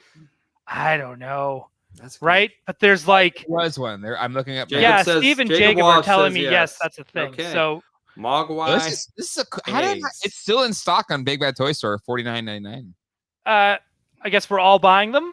So, but it's kind of like I kind of want more stuff like that as well, because it's just like NECA could, like you said, like even if NECA did like an animated turtle. Oh, but it's by Jack Specific, or this one's by Jack Specific. Oh, that's by Jack Specific. Yes. Okay. And Adam just put that in the chat too. So, yeah, I don't know. I want. You're right, Jake Stevens. That's what we need in our life. We need more of that kind of stuff. Yeah. And blind bags are such a big deal, right? And like I don't even know look at everybody with the mini puff stuff that like ruins your clothes and house. Like people are all over that. So I wonder though if Lego owns any type of U.S. patent for blind bags that Hasbro cannot trespass on, because Lego can't do minifigures on cards because that violates the deal with Hasbro. Okay, it's the same way that Funko had to make. If you remember the original Star Wars Funko Pops, had rotating heads, and Yeah. and they can be removed from the stand. Well, Hasbro saw that and went, "You're making action figures. You can't do that." So they had to send a letter over to Funko and go, "Yeah, cease and desist on this." So that's when they had to make them bobble and mounted Yeah. to the stand. Mhm. So there are these weird technicalities that have to Yeah. jump back and forth. Maybe. But is that why they Hasbro- couldn't do that's why Lego can't do just blind bagged minifigures of Star Wars, correct? Correct. So I wonder if Hasbro can't do blind bags of Star Wars action figures because Lego got to that Yeah. first. Tell me, Star Wars collectors would not go insane. Now, if you want to do a repaint Oh line, no, they already if you are want to insane. do a repaint line, you put Star Wars 3 3/4 action figures in blind bags, you would have, every time you put out a case, one person would buy the whole damn thing, and you would just go, right? So YHF collectively spent like 400 on blind boxes this weekend. So next week's toy anxiety, spoiler alert, there's going to be a lot of cats dressed up like monsters showing up in the next in the next episode. I love it. We are reaching that 1.5 hour mark. Is there anything, Jake Key, is there anything that you want to bring up news-wise before we roll? Yeah, we're running a little long. I don't want to go too long, but I mean, just for everybody, like this was in the last 2 weeks has been huge in the kaiju community. Not only did we have Godzilla Day celebrating the 67th birthday of our favorite kaiju, we also had the Spring Kaiju Festival in Japan, and we had Designer Con here in the States. And so there's some really, really cool stuff. Honestly, I'll go ahead and punt to go check out our last episode of YHS on Monster Island. We talked a lot about Godzilla Day and all the cool stuff there. And then the next one that we'll be releasing, we'll probably talk a little Designer Con. So I'll punt that because I know we're already at that 1.5 hour mark. And I'm sure, Ryan, that you have some. We got time. Okay, well, how about do this? it? How about this is bootleg. You do whatever you want. Okay, Yeah, right? okay. You guys This could be talked me a into 3-hour show. Alrighty, well, I'll just highlight a few of the big Godzilla Day drops because there were a ton. I mean, that's like everybody from Bandai to Marusan to you name it, they were dropping stuff. And of course, for those that are heavy into the kaiju collecting world, you know we love us some X Plus. They are the creme de la creme of all kaiju collectibles. Yes, entry prices probably in the high 300s nowadays, but they're amazing. They're kind of the hot toys of kaiju, and they released 3 new. Well, actually, 1 new and 2 kind of Star Wars-esque repaints of some really cool ones. But I'm going to go ahead and Godzilla Carbonite. I know, exactly right. Actually, more subtle than that. It's like maybe one dorsal fin has different shading on it. But is this 62? Is this what year is this for Godzilla? 62? 67, 54. 67. Oh. Yeah. So let me share my screen here. Screen share, and we'll pull this one up. Let me know when you guys can see that. Boom. Okay, so this is the one I want to call out. Whoa. This is awesome. That is awesome. This is Godzilla the Ride. So for those that don't know, one of the big amusement parks over there released a new 3D ride featuring Godzilla. They redesigned him. They made him look almost like a mashup of the legendary Godzilla and a Heisei Godzilla. And they decided, despite only being this little 7-minute ride, they're going to blow out the merch. So Bandai released a 6-inch version, and then they just released this one, X Plus. It'll be ready next year, but this one comes in probably before shipping, about $450, and add another $125 in shipping on top of that. But this is in their 30-centimeter line, so about 12 inches tall. This thing is beautiful. Is it vinyl or is it a statue? It is. So it is both. Yeah, both. So if you I want to make sure I'm using the X Plus terminology correct because it's a little blurry, but it is a hard vinyl. So it's not your classic soft vinyl that you'd be a sofubi. It's not resin because they do have a resin line called their Real Master Collectors line that is on a stand. Those are referred to as resin statues. This, though no points of articulation, is not a statue. It is just a collectible. You cannot call it a statue, but it is, but just because it's not made out of true resin and it doesn't have a base. So that's X Plus terminology. We can talk about it, disagree or agree on that whatsoever. But after that, they did re-release this bad boy. This is in their gigantic line. So this thing is going to be close to 42 centimeters tall. This thing is gigantic. It's the 74 Showa era Mechagodzilla. And the only thing that's different between this and the re-release, or excuse me, the original release from last year, is there's a little bit more of the black shading on it, as you can see here. But other than that, it's the exact same piece. And this guy goes about 800. About 800. I need that to go up against my Sentinel. Yeah, it would be a good battle. So this one's 49 centimeters tall. There you go. So it's big. I have one item from the gigantic series. I have the 54 Godzilla, the original, the Shodai Goji, and it is amazing. The detail. These are direct suit replicas. Jacob Walsh also has some X Plus, and he'll talk about how wonderful they are. They are awesome. And then the last one they released, I actually passed it, is speaking of the Shodai Goji. This is the original 54. This is a re-release of the Yuji Sakai model. Yuji Sakai is one of the great sculptors in Japan and does a lot of cool stuff for X Plus. And this is the 54 and 30 centimeter. So this line, they're re-releasing it once again, just a slightly different coloring on there. Still very, very suit accurate. And this guy's a little bit more affordable. He's like in the $300 range as X Plus goes. Bargain. I know, right? But it's really cool, and it's the 30 centimeter line is really what I collect. So that was kind of one of the big for us Americans. What's 30 centimeters in inches? About 12. 12. Oh, okay, 12 inches. Okay. Yeah. So this is the main line that I personally collect. So I have about 12 or 14 of these guys, different kaiju and stuff. I love this line. I think they also have a Kaiju or large monster, which is a 25 centimeter line, which they usually come in different poses and different sizes. So you're buying all of these, or? No, I'm not buying any of these. I tried to get the Godzilla the Ride one, and it was unfortunately capped on like Awesome Collector. And these are all Godzilla store exclusives, so I can't even buy them from like the typical auction sites and some of my proxy buyers that I use. So that's you have insane. Yeah, so I'll have to get it like secondhand market in Japan to get it over here, and it gets pretty cumbersome, especially shipping these big boxes. How do you display multiples of these when they're this big? So the 30 centimeter I just have like on top of like I have a little like cabinet display I call my little toy museum, and then I have all of my 30 centimeters on top of that, and then my gigantic I have actually directly above me in a shelf by itself, actually not by itself now, with a 30 centimeter resin sculpture of King Goji, Godzilla 1962 up there. So that's where I display them. But go Google images of these crazy X Plus collectors.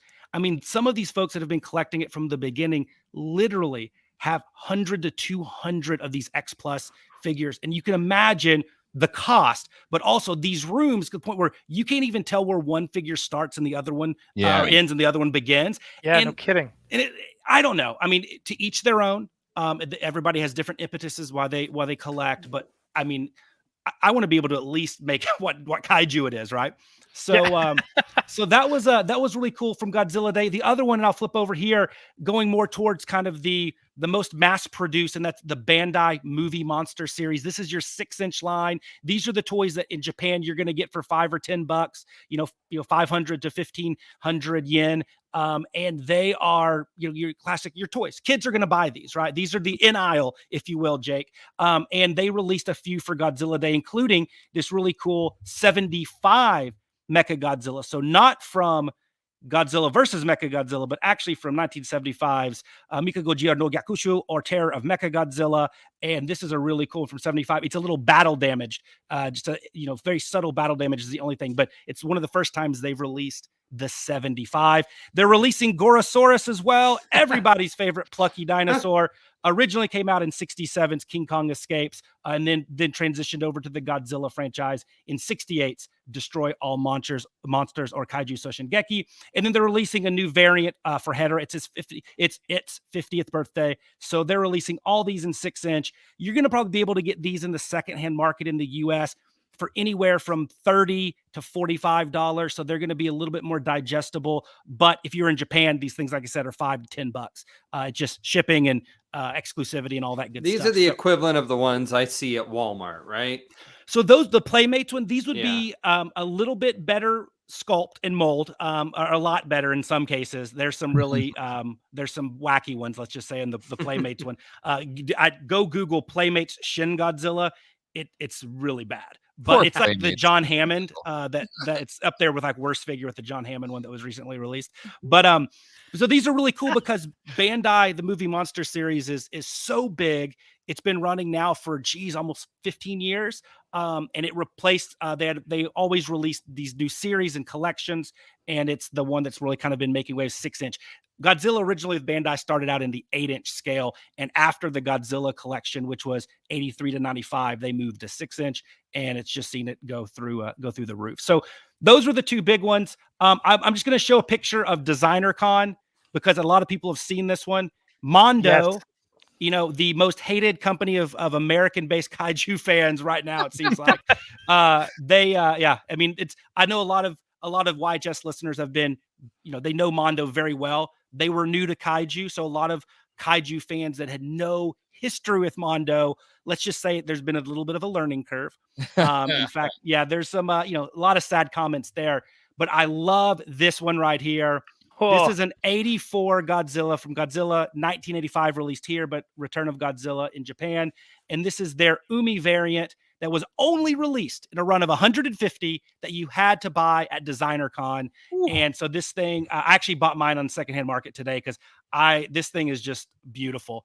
It's actually my first Mondo sofubi line or sofubi item. So look at that guy. Look at that. That is gorgeous. And they also did a Hedera as well, a new one. I don't love their Hedera sculpt, but anyway, it's the Hawaiian variant because in a lot of sofubi brands would release an exclusive to Hawaii only, to Hawaiian stores, and it's been like a long-standing tradition in Japanese companies and sofubi, and so it's a thing when you have the Hawaiian variant, and so that's what they did here for that one. And that's really about it. The spring Kaiju Festival, really, there was a couple things from X Plus, but still in the prototype phase. They're doing a legendary Kong and a Gamera 66, which kind of got everybody pretty excited. But that's about it. I mean, there was a lot of stuff over the last few weeks. Thank you guys for listening to me ramble on about it. But absolutely, I absolutely love this stuff. And yeah, hopefully you love it. I didn't gather that at all. You give me instant toy anxiety though when you say things like, "Yeah, there's only 150 released at a Comic-Con." Because it's someone who collects mass-produced toys. I'm like, like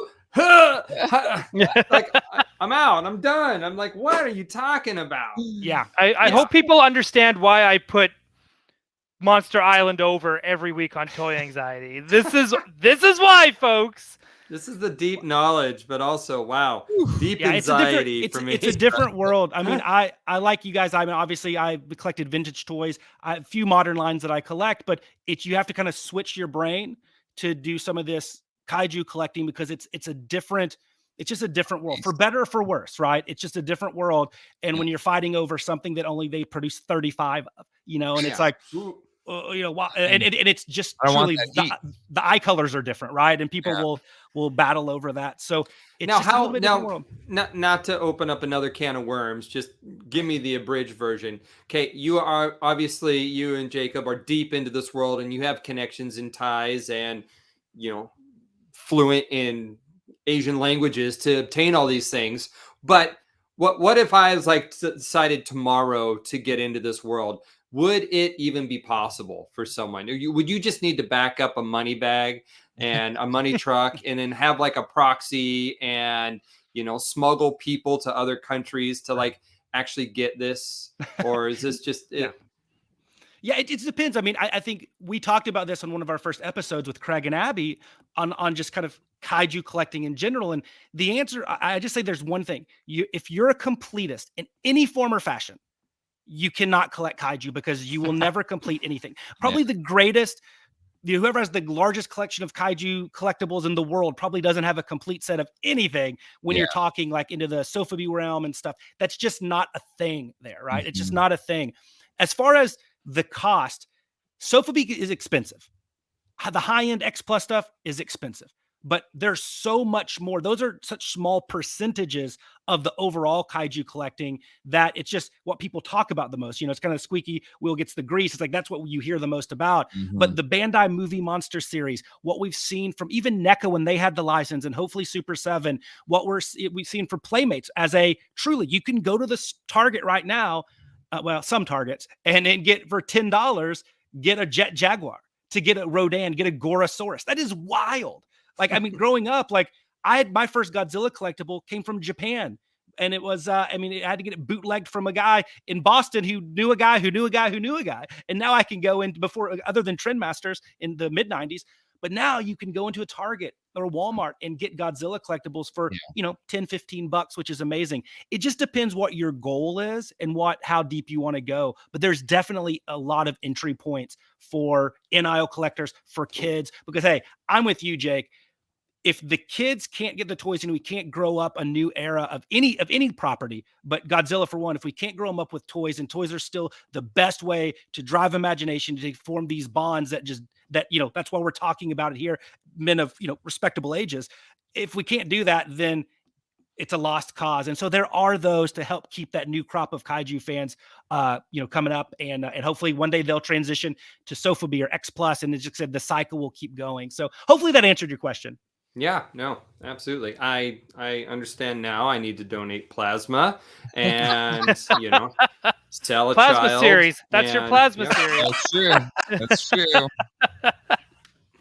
Stop showing me stuff that's cool. Let's just move on. Move on. Yeah. Yeah, you don't want Jacob Walsh to start showing his collection, because that is just boom. That's a lot. I mean, there's some really cool stuff, and I'm very honored to be part of YHS on Monster Island, to get to see some of that stuff and him talk about it, because it's ridiculously impressive. He has the best Godzilla collection of anybody that I know. Yeah, you two are contagious, because it's kind of like, it's one of these things where you're listening and you're like, well, I'm just going to Google this. And you're like, you know what? I'm just going to put my phone down, and I'm just going to shut up and listen, because it's just, it gets you guys, it's great. I love when that happens, when it's something I don't really know nothing about, but the two hosts can just suck me right into that world. And it's just like, oh, I know everything about Godzilla after this episode. I love Riley Bob's comment. Jakey explaining kaiju. I have a certain set of skills, a particular set of skills. Yeah. Thank you, Riley Bob. My boy. That is awesome. Well, do we have anything? Is there anything else that anyone wanted to bring up news-wise, toy news-wise? It wasn't actually a very big, epic week for toy news, really. No, the turtle van was kind of it, right? Yeah. Yeah. Well, the Rancor, we covered the kind of the. Yeah, but we're talking about like good news. Yeah, right. We're talking about cool things. Yeah, no, I think it's we're starting to get past that time where con season has officially wrapped, right? Yep. When it's usually obviously these big companies aren't coming to cons right now. That used to end with New York Comic-Con, which was in late October, and that would be their last push until Toy Fair, which would be in February. Well, they're not doing any of those, and we're getting these. I guess. The boba, the bring home the bounty that StarWars.com is doing the weekly drops for Star Wars product. And this week they showed Hasbro figures that we pre-sold months ago. So wasn't anything really too exciting in this week. Was it week 6 of Bring Home the Bounty? So hopefully as we get closer to the actual show, because these reveals are going to go through the rest of the year, it will be something more exciting. I think the only thing that we can make more exciting for that Rancor is if that tier includes some type of tie-in to the Book of Boba Fett. If that Rancor has some type of tie-in or has a customizable piece to look at like a Rancor that's in the new media, because I think that's where the Proton Pack really but they have media tie-in. Book of Boba's not till December 29th, right? So it's past the window. So last I checked, the Rancor died in Return of the Jedi. Yeah, but maybe it's going to come with baby Rancor, right? They did the baby Rancor in Bad Batch. Yeah, exactly. Bad Batch. Right there, you go. Munchie or whatever his name. No, that's what was his name? Something I along don't those remember, lines. but it was like, oh, okay, I get it, Filoni. Hey, this is Yeah. all right. Yeah, I get it. Everything's connected. I got it. Thanks. I love you, but thanks. We're done. We want to go into some sad comments to finish off the night. Love it. Who's got some that's not me? Oh, jeepers. I got 2. All right, JK, You you're start going out up well, first. I'll We're going go- to bootleg this. Okay, I have one that is very short, and then I have one that is brilliant. The second one, I really wish Jacob Walsh could read the second one, but the first one is short, and it's also sponsored by Manscaped. Fantastic. And so are we, to be honest. And if you sign up with Manscaped now and use the code TOYANXIETY, you will get 20% off plus free shipping, free international shipping. So even if you're a dirty Canadian like me and you want to go from flocked to smooth, this is it. This is the way to go, because you know what? To get anything free shipping nowadays, when you spend any sort of money, it's a rare treat. And I kind of wish NECA and Super 7 and Hasbro would look into that. That would be that would be fantastic. As a Manscaped user for many years, it's great products. 20% off is a great deal. It's yeah, absolutely. It's absolutely one of the best, and it's it comes with everything that you need. Mm-hmm. Everything from like deodorant for Yeah. your parts to it's got like extra length and clippers. So if you don't want to go all the way to the skin, you just want it tidy, you can make it tidy. It's great. I love it. Bat symbol up there, you got it. Whatever you want. Whatever you want. all the scapings, even beyond that. Even they have other stuff too, like nose trimmers and all that kind of stuff. It's great. Yep, you got the weed whacker. That's for your nose, for your ears, wherever you grow hair and you don't want it, they got the solution. So I definitely check it out. The Lawnmower 4.0 from Manscaped. All right. I'm going to play you some music, JK. Okay, and this is from Mondo's Instagram, and this is in regards to somebody that just doesn't understand how Sophie doesn't have articulation or is not the most screen accurate. That's a little bit of the background. I'm already on this guy's side. Once again, sponsored by Manscaped. No dick, no balls, and probably no butthole. No likes.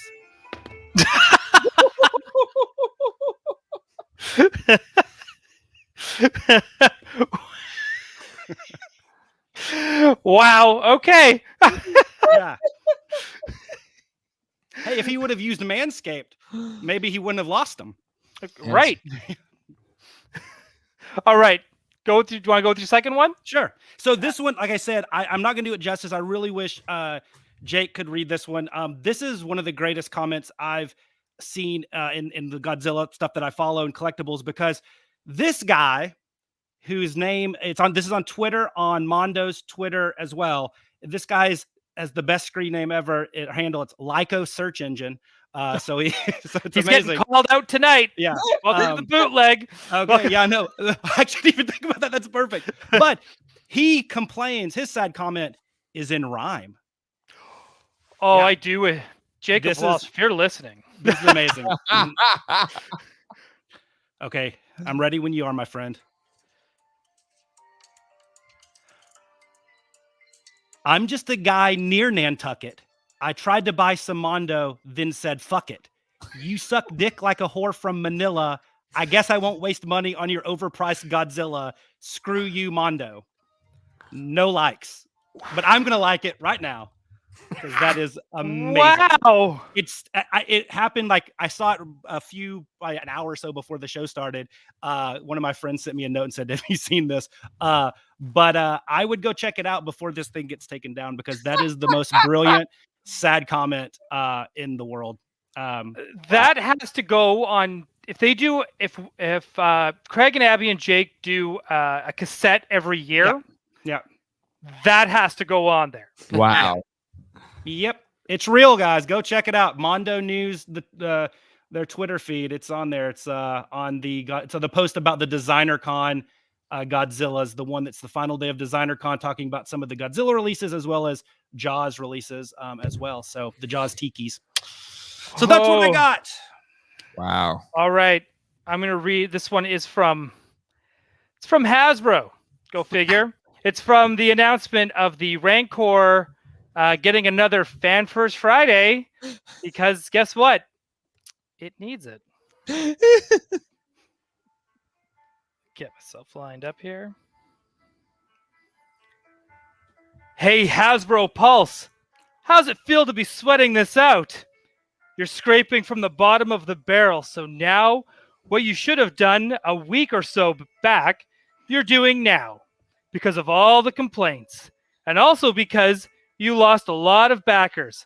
And I'm sure you're going to change the rules come Friday and extend this project, because God forbid your bread and butter line fails. It's just because it just goes to show you how out of touch you are with the fan base, with the vintage collection and Black Series. Good luck getting this thing funded. I'm sure you guys are on the computer right now doing some kind of digital render out of a complete desperation of the next two surprise figures that will not be an actual figure format. Whew. I need a Jacob Walsh for that one too. Oh yeah. He would say it like a sermon. Oh my gosh. The dude should be running some sort of church. What I love about his delivery is his how he looks into the camera as he says it, and it just it hits you. Oh yeah. Yeah. You feel it. You're a changed man after Jacob reads a sad comment. Absolutely. Right into your soul. Right? So I watched Toy Anxiety on my TV, and it's just he's looking right at me. Right. And you're just you're holding on to your rosary. and you're wondering, what have you done? What have you done to me? I was a boy when this episode started, and I'm leaving here a man. That's the Jacob Walsh effect when he reads a sad comment. I mean, Craig and I love reading sad comments. But of course. You all are fine, but just when he does it, it's different. No one compares. The man's a poet. He's a sad comment poet. Mm-hmm. You could tell that other people's discomfort, dissatisfaction, and anger fuel his soul to a point that it projects to you and out of the screen and into your heart, to the point where your heart stops for a moment, rethinks, resets itself, and goes, wow. It's true. My Apple Watch will send me a thing are you okay? Yeah. You need to lay down. All right, I have a short one. Short, sad comment. Micro. Let's do it. Let me get you. Okay, this is in response to the reveal of the bones for the Rancor. Oh, thank God. Right? It's very short. Gets right. Are we just repeating what we said earlier? Close. Okay. Says, seriously, like if it weren't shit already. That's it. Okay. That's brilliant. Because it does go back to what we said too. Yeah. That's fantastic. Good callback. That's a great callback. I think I do have one more. I don't think it's going to be as good. So this is bootleg. Let's close it on the bad one. Okay, let's do it. All right. This one's on the party wagon, Super 7. God bless it. It's you're not going to believe this. People are not happy with the price. And you're not going to believe how many folks started with, for that much money, I hope it ... You can finish your own sentence. There's about 90 of those. But anyway, here we go. Aggressive capitalism from a guy who makes punk rock figures. It comes from that culture. Shame on you, Brian Flynn. Ooh. That was a burn. Didn't really care. Someone's angry. But that is our sad comments for tonight. Bootleg edition. I want to thank you guys so much for helping me out, putting on a show, helping let the rest of the team relax, because they're gonna need a week off. And thank God they did. They filmed And it's already recorded. It's dropping on Thursday. Ooh. Yes, have some Prime with Jason Reitman, So the director of Afterlife, and it opens that night as well. So if there's, I'm pretty sure they'll tell you if there's spoilers, there's spoilers. You're gonna be given probably a good heads up beforehand. But definitely check that out. This is super special. I know Craig's been working so hard to get that interview. So again, kudos to Craig for making that happen. It's happened. Dropping Thanksgiving. When is your guys' Thanksgiving? Is it? It's not this Thursday, next Thursday. I'm Canadian, so I'm sorry. When you guys say, I'm just like, yeah. So it dropped last month. It's ready. It's ready to go. Watch it at your leisure. So I guess that's next Thursday. I'm hoping that this Thursday, at any point, you're gonna have to listen to Yes Have Some Prime, because I can't wait to hear their stories and everything that went down this weekend. I'm super looking forward to it. Also, check out. I'm gonna let J.K. plug away Monster Island. Thank you, Ryan. Yes, if you love kaiju, if you may be on the fence about kaiju, whether it's movies, whether it's toys, whether it's just fandom in general, myself and the Tattooed Titan of Tokusatsu, Mr. Jacob Walsh, we talk about it all. We talk about everything from War of the God Monsters and Yongari to every Godzilla film under the sun. We love it. It drops about every 2 weeks. We just got done with an amazing one talking about Godzilla versus Space Godzilla, which is, for those that know, is an interesting film to say the least. And we just, I don't know, it's a fun show. And please check us out. And of course, leave us a review and all that good stuff. But before I turn it over to somebody else, I know he won't do it himself, but I do want to say, Ryan, thank you so much for inviting us and hosting us. It's amazing stuff. And I don't know when it's going to be back, but if you have a chance, go check out Ryan, Abigail Gardner, Kat Hansen on the next iteration of The Bad Bitches, whenever that comes out. Or go back and watch those old episodes on YouTube. So good. I know, Jake, you were on some of those shows as well.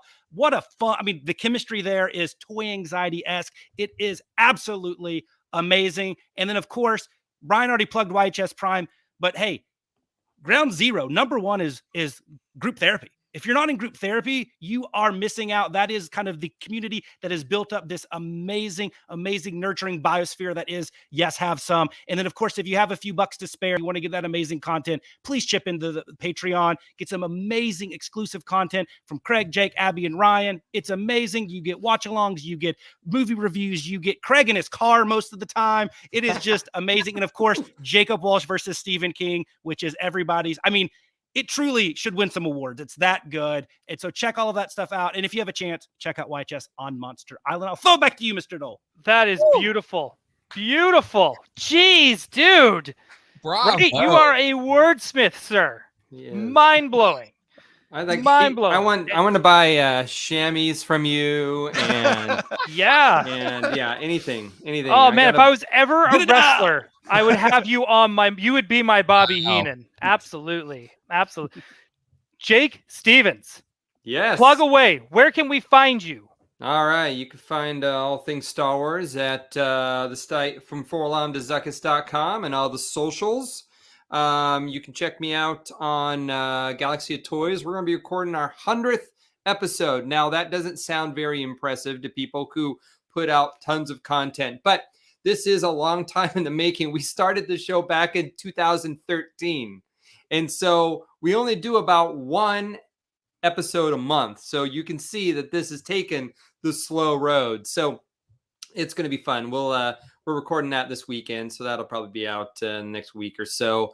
But yeah, just always a pleasure to be here. Thanks, Ryan, so much for having us. And I look forward to all the Ghostbusters fun. I have my tickets for this Thursday, so I can't wait to actually hear all your guys' reviews. The rest of you in your deep knowledge, and then following this podcast, I have to go watch Spider-Man breakdown trailers for about the next 3 hours. Yeah, so.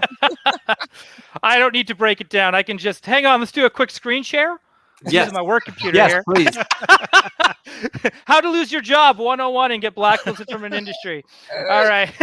Actually, I've been looking at the reflections in your display cases, hoping for like a spoiler. You're just going to see more of us in Infinity. That's all it's going to be. I am so sorry. The Jay, Geek Dad Life, where can we find you? youtube.com/geekdadlife or geekdadlife.com. Make sure to hit that like button. If you haven't hit the like button on this video, it's right over there. And if you love what we do, why not hit us to subscribe as well? You got to hit the subscribe and the bell icon. Yes. You're notified because sometimes toy anxiety happen on a Thursday. And the only way you'll know that is if and the bell icon. If you let you know. You never know when Jake Key's going to drop a toy hunt video or when Craig's going to. Those two are off the hook. They're insane, and I love it. It's the only way to make sure you don't miss it. I love it. If you want to find out what Craig decides he's going to start collecting that day because he couldn't find anything else he was actually looking for, that's the way to find out. We should quietly have a challenge to try to get Craig to collect more lines. So, that's not a hard challenge. I think but maybe how many we can get, right? My goal is to get him and Jacob Walsh to start a Dino Riders race. Oh, jeez. To see who will finish that line first. And Jake he's going to be the judge. That's how it's going to go. And we need to have Jay from Geek Dad. We need to have John on the show at some point as well. Yes, but the thing is, he goes to bed really early, so he's already. We'll figure it out because we need to have him on the show with Craig at some point. Exactly, because those two have a history, and people need to know. Yeah, like Craig and John were friends when Craig lived in Raleigh. It's crazy. Yeah, and they reconnected through all of this. Yeah, so crazy. Which is wild. So we need to have him on just so those two can just reminisce about the old toy hunting days and which I love. But that's it. I'm gonna start playing us out. Thank you guys once again. Anytime. You guys are amazing. Back always. And stuff. So we're gonna do that. I'm just gonna fast forward that. There we go. Nice and bootlegged. We are Toy Anxiety. Bootleg edition. And that's it. Have a good night, everybody. Thank you for joining us. And it's been a lot of fun. All right. That's it. Good night, folks. Bye. All right. Yeah. Are we turned off there, Jakey?